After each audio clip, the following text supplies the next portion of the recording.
그 다음에 지방산 합성도 역시 여기서 일어나죠. 여기서 배웠을 거예요. 지난번에 이제 막 지질 배웠을 때 그렇죠. 프로플라스트 안에서 그리고 ER 안에서 그죠. ER 표면에서 그리고 ER 막에서 그다음에 프로플라스트 막에서 많은 지방산들이 합성이 돼서 서로 상호 자연되고 수입되고 이렇게 하는 것을 배웠잖아요. 그렇죠? 그래서 역시 탄소 대사로서 중요한 탄소로서 지방산의 대사가 있듯이 합성이 되는 것들 역시 영농체에 일어날 수가 있습니다. 전환한다는 것들이 독특한 영농체에만 존재하는 리피드도 있었고 그렇잖아요. 드라이고프 리피드도 있었잖아요. 오케이, 그 다음에 탄소의 대사 이외에도 질소 대사의 아주 필수적인 오르내리 바로 이제 플로플라스트죠. 플라스트죠. 이는 이제 질소, 여러분들이 식물에 있어서 가장 중요한 무기질을 뽑는다면 가장 비싸고 식물이 간절하게 필요로 하는 것이 뭐냐면 즉 생장에 있어서 주요한 리미팅 팩터가 되는 그런 무기질이 바로 질소예요. 질소가 넘버원입니다. 그 질소를 토양부터 얻는 과정도 굉장히 힘들고 그냥 서로 많이 질소를 경쟁을 하기 때문에 그래서 토양 속에는 아모늄 이온과 나이트레이트가 많이 존재를 하게 됩니다. 질산 이온을 주로 질산 이온을 많이 흡수를 하죠. 그래서 우리가 질산 이온을 흡수를 하게 되면은 최종적으로 이것이 질소 그냥 무기질을 그냥 무기 상태를 가지고 있으려고 우리가 흡수를 하는 것이 아니라 대부분의 이제 무기질 같은 것들이 다 탄소 골격 속으로 편입이 돼야 되잖아요. 그래서 그런 과정을 우리가 동화라고 불러요. 어시밀레이션. 그래서 무기질의 동화 현상 중에서 이제 질소의 동화는 질소가 동화가 일어나는 그런 주요한 입구가 어디냐면 바로 이제 아미노산이죠. 그죠? 글루타메이트, 글루타메이트에다가 이제 아미노 그룹을 이제 끼워넣어서 이제 글루타민을 만들 수가 있어요. 이런 것이 복잡하지만 어쨌든 식물 내부에서 일어날 수가 있고, 그런데 이제 여기서 것처럼 영농체 내부에서 일어나는 현상이에요. 그런데 이렇게 질산을 바로 넣을 수는 없고 질산을 계속 아모늄으로 이제 계속 환원시켜야 되는 것이죠. 이런 과정이 굉장히 비싼 과정이에요. 에너지가 많이 들어가요. 그래서 나이트로젠 픽세이션, 즉 질소 고정이라는 현상들을 다 알죠. 공기 중에 있는 질소를 나이트레이트로 아모늄으로 전환시키는 과정이에요. 이런 과정도 역시 굉장히 환원 과정 비싼 과정이고 에너지가 많이 투입되는 과정이지만 식물 자체가 할 수는 없고 알다시피 이제 그런 것을 하는 전문적인 그런 세균들이 있잖아요. 그런 세균들을 통해서 이제 공생을 통해서 푼다. 아니면 나이트레이트를 받아가 나이트레이트를 대부분의 식물은 그렇게 하지 않고 나이트레이트 뿌리로부터 흡수를 한 다음에 그것을 계속 아모늄으로 환원시켜서 그것의 과정들, 즉 질소 동화력이라는 환원 과정들이 먼저 일어나야 되고 그런 아모늄들을 이제 아미노산성 과정으로 들어가면서 이제 편이 되면서 동화가 일어나야 됩니다. 이런 과정들이 환원 과정 일부가 영농체에 일어나야 되고 또 마지막 단계가 환원의 여러 단계가 있을 수 있는 마지막 단계가 이제 나이트라이트 리더테이지라는 것이 있는데 그것이 영농체 내부에 있어요. 그 다음에 이제 질소 동화 과정 역시도 이제 아미노산 최초 합성 아모늄이 아미노산 들어간 과정 역시도 이제 영농체에 일어납니다.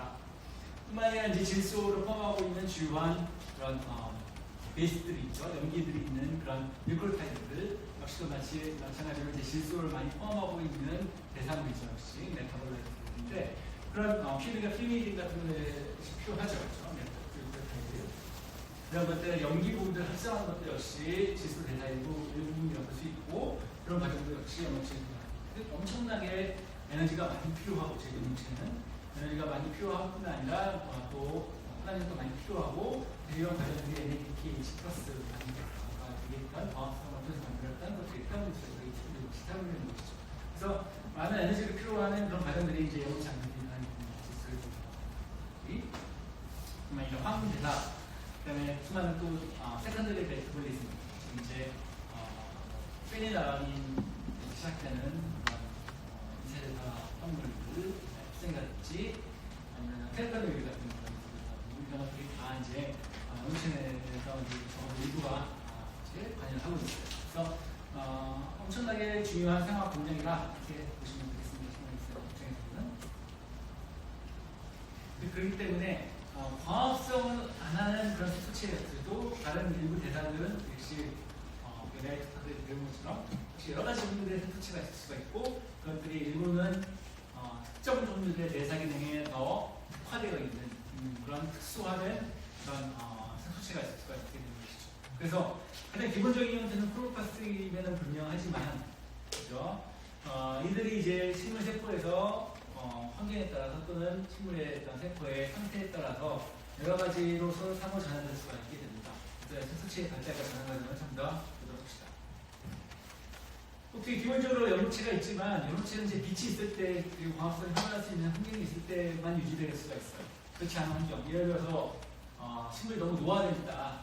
그러면은 광합성은 더 이상 이제 프로그램상으로 지네틱 프로그램상으로 이제 광합성 하지 않고 이제 안에 분해시키는 단계에 이르게 되면 노화체라는 현상이 될 수가 있어요. 그래서 스네싱 크로플라스트를 거쳐서 제노트플라스트라고 부르는데 이런 안에 있는 사르코드 멤브레인 구조 같은 다 이제 폐화돼서 지방 방울로 이제 전환이 되고 얘네들은 이제 다시 보통은 이제 사용될 수가 없어요.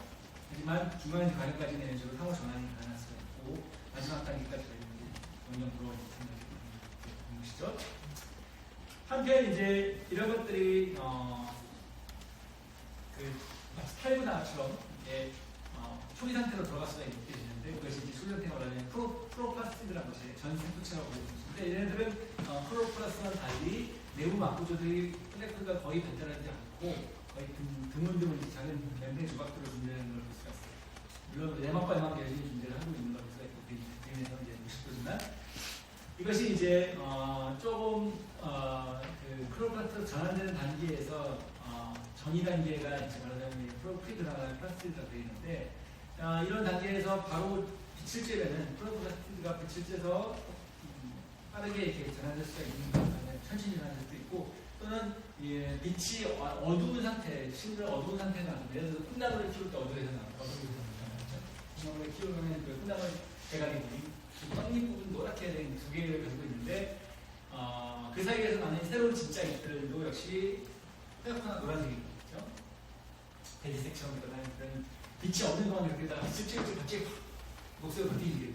어느 떡잎이 열리고 떡잎도 약간 녹색으로 바뀌고 또 안에 있는 잎도 노랗게 떴던 것들이 녹색으로 확 바뀌잖아요. 그 안에 있는 세포에서 어떤 일이 일어나느냐? 바로 여기에 장기간 동안에 어두운 곳에 존재하게 되는 이런 식으로 프로플라스티드가 에티오플라스티드라는 것으로 전환이 돼요. 오랜 상태에 지속되면서 근데 멤브레인 안에 있는 멤브레인 구조가 있지는 않지만 멤브레인을 만들 수 있는 리피드들이 결정 형태로 존재를 하게 됩니다. 그러다가 이것이 빛이 쪼여지게 되면은 빛을 보게 되면 순식간 몇 시간 안에 크로플라스트로 발달을 하게 돼요. 네? 즉 이제 어떻게 보면은 이런 적응적인 측면에서 봤을 때 이티오플라스트는 이제 빠르게 이제 광합성을 하는 빛을 봤을 때 빠르게 이제 크로플라스트 변화될 수 있는 준비 단계다라고 이제 간주될 수도 있겠네요. 오케이. 반면에 다른 종류들의 특화되어 있는 그런 성숙한 세포에서 볼 수 있는 그런 것들이 있을 수가 있어요. 예를 들어 프로플라스티드들은 다른 종류들의 이제 색소를 가지고 있는 것을 전환될 수 있는데 예를 들어 크로모플라스트는 유색 예를 들어 이제 카로토노이드 같은 경우는 흰색을 나타내는 것이나 이런 것들을 포함하고 있고 하지만 광합성을 할 수 없기 때문에 광합성할 수 없고 크로필 같은 걸 가지고 있지 않아서 광합성할 수 없지만 이것이 이제 색소에 저장하는 기능으로 특화되어 있는 플라스틱가 있을 수가 있어요. 크로모플라스트가 있을 수 있고 유색체라고 되어 있는 번역을 했는데 대표적인 이제 색소가 이제 카로토노이드죠. 사실 카로토노이드는 여러분들이 이제 잎에 원래 존재를 하고 있어요. 녹색 잎에도 카로토노이드 많이 있습니다. 광합성 보조색소라고 얘기하잖아요. 하지만 이것이 여러분들이 카로토노이드 색깔을 제대로 보려면은 요즘과 같이 이제 가을에 단풍이 들 때 이제 녹색의 광합성하는 크로필들이 다 분해가 되어버리고 남는 색소인 카로토노이드 색소 이런 것들 때문에 이제 황색 계열의 이제 단풍은 그런 카로토노이드 색소가 남아있는 것을 볼 수가 있는 것이죠. 하지만 이제 원래부터 크로필을 가지고 있지 않은 카로토노이드 같은 것들을 많이 가지고 있는 그런 색소체가 바로 이제 크로모플라스트라는 것이죠. 한편 이제 류코플라스트는 이제 색소 눈에 보이는 색상을 가지고 있지 않은 경우에 이제 얘기를 많이 해요. 백색체라고 하고 그러는데 이런 경우는 또 질환기능이죠. 대부분의 이제 크로플라스트 중에서 플라스틱 중에서 크로플라스트가 아닌 것들 대부분은 이제 이런 식으로 저장 기능으로 특화되어 있는 것인데 색소를 저장하는 경우는 루코플라스트, 그러니까 크로노플라스트, 색소는 아니지만 색깔이 아니지 않으니까 색소지만 기본적으로는 메타볼라이트를 가지고 있어가지고 예를 들어서 이제 모노터핀 같은 것을 가지고 있는 경우에 색소치가 많이 파괴되고 어떤 분비 작용을 하는 분비샘의 세포에서 흔히들 볼 수 있는 플라스틱인데 이들 이제 모노터핀들은 전형적으로 이제 식물 입장에서 이제 방어하는 역할을 수행하는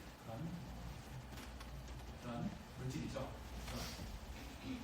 그런 방어 작용할 수 있는 분비샘의 세포에서 되게 좋겠다.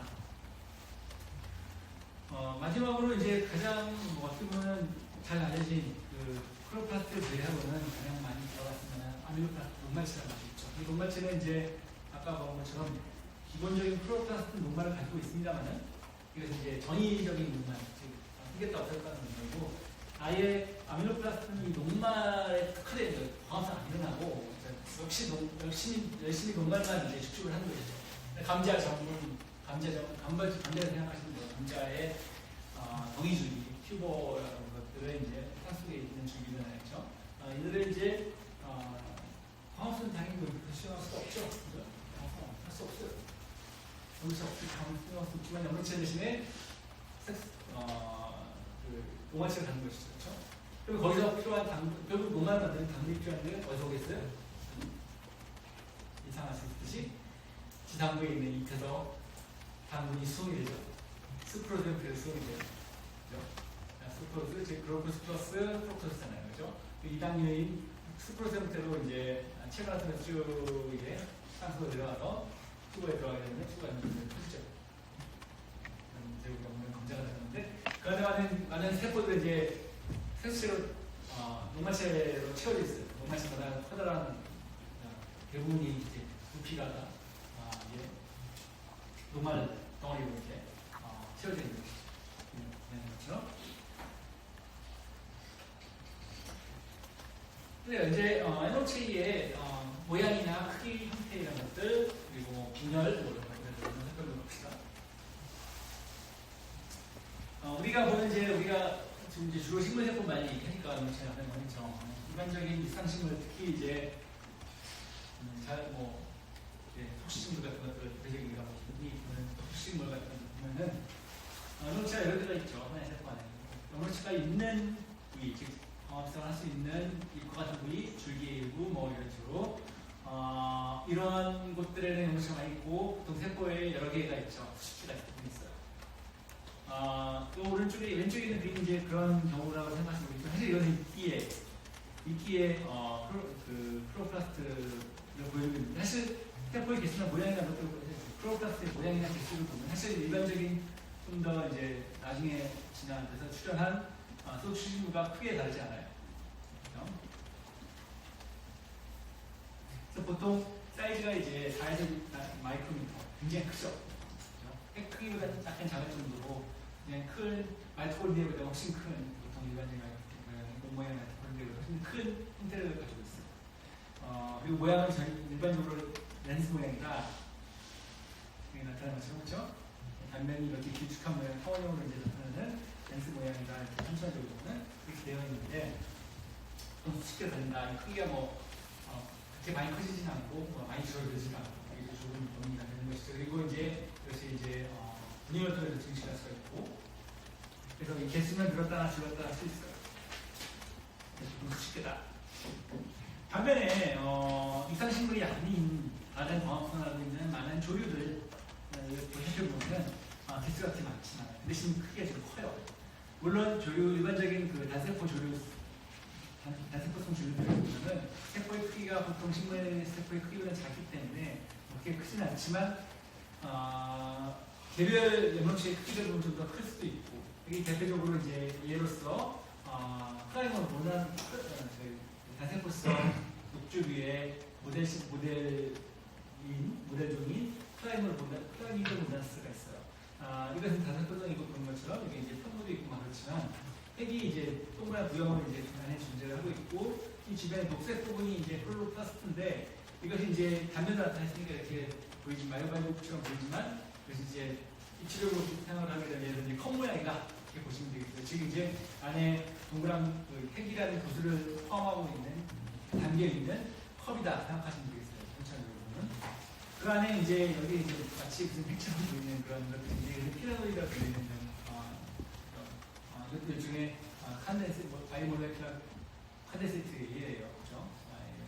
그런 그래서 잘 유명한 그런 루비스코 같은 것도 많이 포함하고 있는 저희 이제 엔자임 같은 걸 포함하고 있는 독특한 구조들 이것들 이제 조회를 관찰해야 됩니다.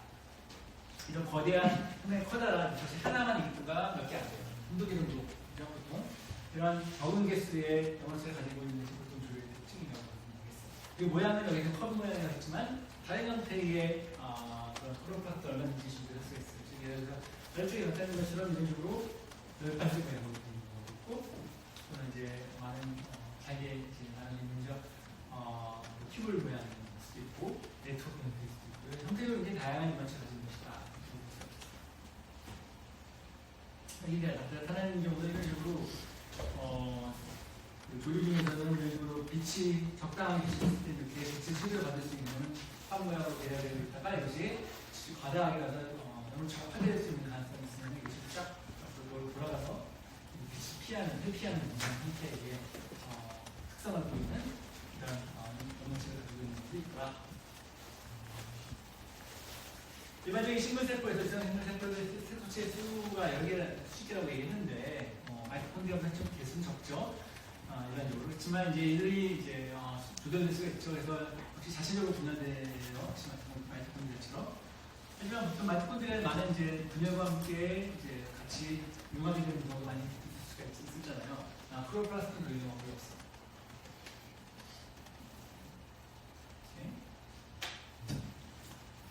자, 연구체의 막과 구에 살펴봅시다.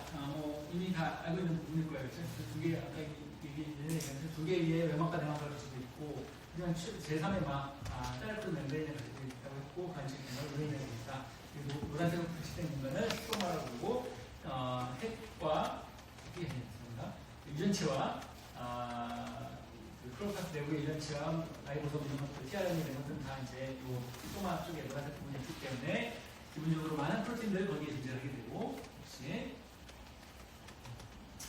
그래요. 그래서 세 개의 막, 그 다음에 공간도 역시 세 구분을 나눌 수 있죠. 셀프 안쪽에 내강, 루멘, 그리고 가장 많은 프로틴이 존재하는 스트로마, 그리고 막 사이 공간, 인터넷 스페이스 이렇게 나눌 수 있습니다. 총 6개의 공간, 간단하게 얘기하면 3가지 공간이 있을 수가 있겠지만, 컴파트먼트가 있을 수가 있고, 이들에 따라서 이제 예상하시는 건 굉장히 센스로케이션 과정, 그리고 이제 사격 기능들을 복잡할 것이다 라고 예상할 수 있는 것이 다음 슬라이드에 보여줄 것이고, 기타 이제 막 구조 이외에 다른 구조를 봅시다. 음원치 기준으로 봤을 때 그림에 이제 전자현행 사진이 하나 있습니다. 아주 보기 좋은 전자현행 사진인데, 전형적으로 이렇게 3,660도 나타났습니다. 동전을 쌓는 것 같은, 크기만 같은 모양을 가지고 있는 그라나라고 그러죠. 복수형 그라나 하고, 이 그라놈에 있는 텔레코드 문제 있고, 이렇게 스트로마에 존재하는, 많은 양쪽에 존재하는 텔레코드 막도 있을 수가 있다. 부분을 나눌 수 있다. 오케이. 녹말 바리, 스타치 그래놀을 이미 얘기를 했고요. 그 다음에 이외에 이제 까만 점처럼 보이는 것도 있죠. 이것들이, 플라스틱 글로빌이라는 것들이 예쁜 많은 지질들을 많이 가지고 있어요. 지질과 함께, 지질 성분의 리포프로틴들을 가지고 있고, 그래서 이제 여기는 다른 곳과 달리 이렇게 묻혀있는 그런 양상을 볼 수가 있고, 전형적인 전자적인 사진에서 이렇게 진하게 동글동글한 구조를 나타낼 수 있습니다. 일반적으로 이제 셀프 멤브레인과 붙어있는 경우를 볼 수가 있죠. 동물 분석기보다는. 스트로비루라는 구조를 들어본 적이 있는지 모르겠어요, 여러분들. 스트로비루는 셀프 멤브레인 보다는 보통 이제 스트로마를 많이 포함하고 있는 그 구조를, 즉 이제 그림상에서 오른쪽 그림을 보시면 되겠는데, 광학 생명으로 이제 여러분들이 프로틴이 패치되어 있는, 그렇죠? 현관단 단백질로 패치되어 있는 그런 색소체를 관찰하게 되면 이런 식으로 여기 색소체가 3개가 있어요. 빨간색 색소체 2개, 녹색 색소체 하나. 그래서 이들이 이제 이렇게 길다란 꼬리같이 이렇게 튀어나온 부분들이 결실된 부분들이 있는데 다른 튜브 같은 부분들이 이제 나타났어요. 이런 튜브 같은 부분들은 내막과 외막을 다 가지고 있고 그 안쪽에 스트로막 부분까지 가지고 있어요. 이것들이 왜 이렇게 길어지고 길어졌다 서늘졌다 반복을 하고 어떤 경우에는 겉보기에는 연결되는 것처럼 보이면 실제로 이제 불대인 거예요.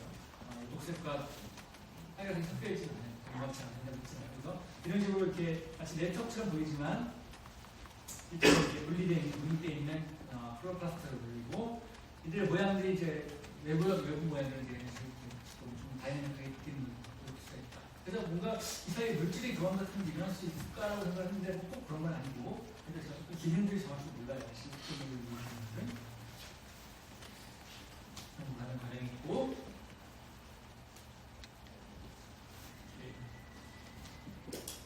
그래서 여기 광학해부연사 전자기부연사에서 보면은 아시는 것처럼 따라붙은 굉장히 잘 보이는데 내막과 외막이 두 개로 나눠졌는지 이런 것들은 사실 보기 힘들죠. 여기서 두 개 나눠졌다고 우리 90분이 나눠졌는데 실제 전자기부연사에 보면은 막이 두 개인지 잘 명확히 분이 안 돼요. 이 부분은 굉장히 식물 세포의 특징이 잘 보여지고 있는데 백효이 있고 이 부분에 진한 부분들이 잘 쌀뜨물 부분인데 쌀뜨물 부분에서 이렇게 길다란 부분들은 외목체죠. 그렇기 때문에 이 가장 얇은 바로 에코의 막 바로와 이 사이에 굉장히 여러 개의 막이 있는 거예요. 에코막이 있고 그 옆에는 쌀뜨물 있고 그 옆에는 플로로플라스의 내막 반응이 있고 그 안쪽에 스트로마까지 가기 때문에 막을 두 개가 있는 게 있는 것이죠. 만약에 에코에서 이렇게 가려고 하면 막을 몇 개가 있는 것 같아요. 따라서 멤버들이 포함한 막인 게 막을 정확하게 구분하기가 이렇게 쉽지 않아요. 전자기를 사용하는 것이. 그래서 내막과 막은 게 붙어있다는 걸 볼 수가 있고 마지막으로 이제 산수단 백질의 수동을 봅시다. 자, 훨씬 말뿐대로 더 복잡할 것 같은데 그림은 슬라이드 하나로 나옵니다. 이유가 뭘까요? 중요하지 않아서? 그럴 수도 있겠네. 인간적인 경우니까. 그런데 그보다는 밝혀진 게 적은 것도 좀 있고, 그래서 알려진 게 다 아직 남아있지는 않지만, 상대적으로 연구하는 사람들 적고 식물 쪽이라 그래서 그런지 모르겠지만, 좀 덜 알려진 가능성이 있을 수가 있어요. 물론, 아까 말했듯이 다 알려진 모델이 다 당연히 않죠. 기본적으로 비슷한 부분은 많이 있어요. 마이토콘드리아스와 함께. 일단 에너지 요구성이나 엔터미널의 신호전이 존재하는 측면도 비슷하고, 에너지가 요구되는 측면도 굉장히 ATP나 막전이나 이런 거의 다 비슷한 부분이 있다. 하지만 이것들이 그렇다고 해서 이것이 어떤 진화적으로 보존된 또는 행동성이냐라고 얘기하기는 힘든 것 같아요. 그러니까 어떻게 보면 이제 컴포넌트 이거를 생각하고 있죠. 오케이, 그래서 이제 여기 이제 옛날에 빨간색으로 표시되어 있는 크로플라스트 타겟팅 시그널이 존재하게 되고 그리고 마찬가지로 이제 테라코든 멤브레인 쪽으로 가는 것들이 많죠. 역시 크로플라스트 역시 진홍은 여기 회색 부분에 존재하게 될 것이고 또 수많은 캐리셀클 엔자임이라든지 다른 많은 대사의 주요한 솔로그램 프로틴들은 여기 이 회색 부분에 대부분 있다. 스토마 엔자임이다. 반면에 이제 전자전달계 효소, 전자전달계나 ATP 심리이나 수많은 그런 광합성에 관련되어 있는 주요한 막단기질들이 대부분 이제 셀프 멤브레인상에 위치해 있는 것이거든요. 그래서 이제 프로톤도 역시 스토마에서 셀프 도메인 쪽으로 넘어간다는 얘기를 들었고 그래요.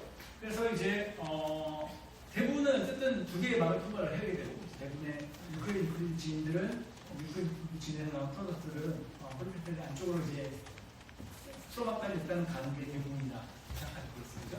그래서 프로그램 같은 얘기는 없고 그럼 이제 멤브레인 프로틴 같은 경우 셀프 멤브레인 가는 게 대부분인데 여기 닫힐 수가 있고 이런 식으로 스트로마까지 가서 닫힐 것이고 그 다음에 일부는 또 루멘 쪽으로 들어갈 수도 있을 것이죠. 그래서 우선 그렇기 때문에 방금 얘기한 빨간색 최초로 이 두 개의 내막과 외막을 건너는 요게 만들어주는 이 빨간색 그래서 엔테미널 시퀀스 이외에도 셀렉터드로 들어갈 것이냐 말 것이냐 이걸 결정해주는 또 서열들이 존재하겠죠. 셀렉트 멤브레인에 박혀야 되는 그런 프로틴들은 제가 당연히 이걸 가지고 있을 것이고 룸에는 그런 얘들을 가지고 있습니다. 그래서 이런 식으로 셀렉트 신호선에도 또 추가적으로 있을 수가 있다. 대부분을 가지고 있다. 대부분이라도 이제 셀렉트 다른 것을 가지고 있다.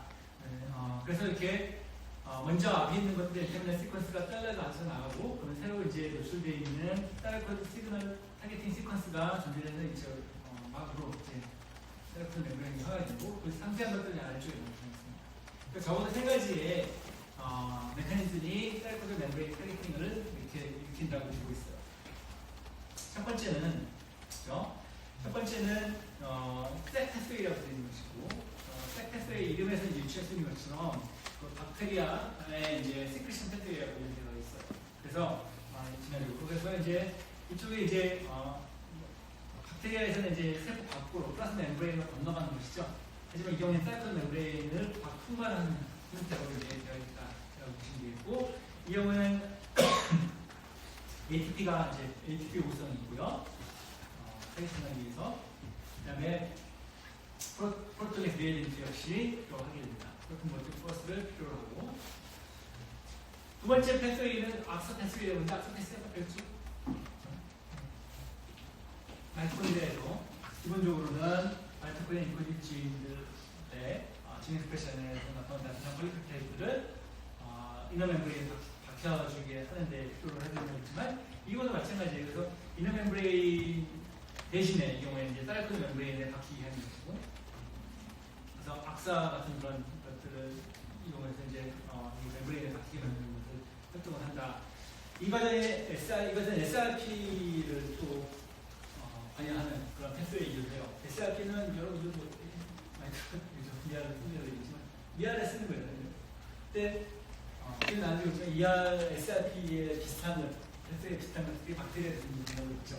그러므로 크로플라스에 존재하는 건 이상하지 않죠. 이 SRP는 일반적인 그 우리 유기체 ER 타겟팅 관련 SRP와는 달리 RNA를 포함하고 있지 않아요. 현재 없어요. 좀 멀게는 좀 SRP 호몰로그라고 볼 수가 있으나 좀 차이점이 많이 있다. 어쨌든 이렇게 스트로마에 존재하는 이 펠프타이드의 특정한 SRP가 인식하는 셀들이 있어요. 파란색 표시되어 있죠. 이것을 가지고 있는 놈들을 잡아서 이렇게 악사를 붙여서 이렇게 멤브레인 바뀌게 되는 멤브레인 바뀌는 하는 그런 한다고 되어 있어요. 이 경우는 이제 ATP 대신에 DTP를 필요로 하고 여전히 프로톤 그레이드를 필요로 하다. 마지막으로 세 번째 패스웨이는 캣 패스웨이라고 하는데 이제 TAT 투아르지닌 트랜스크리션 패스웨이라고 부르는 것이에요. 그래서 이런 것들이 이제 이런 특정한 트랜스크리션을 통해서 들어가게 만들 수가 있고 세 번째 패스웨이 이거는 이제 프로톤 그레이드만을 이제 요구하는 것으로 이제 알고 있고 보시다시피 이렇게 되게 복잡한 세 개의 추가적인 그런 과정들이 이제 필요로 하는 걸로 알려져 있어요. 그래서 이것들을 통해서 이제 어떤 것들은 솔로몬 프로틴이라는 그 멤브레인 안쪽에 룸메인에 존재할 것이고 멤브레인 프로틴이라는 셀프 멤브레인 밖에 있는 것이죠. 다음 거 나가기보다는 여기를 맞추고 다음 시간에 이어서 이 모델은 아마 다음 시간에는 이제 본격적으로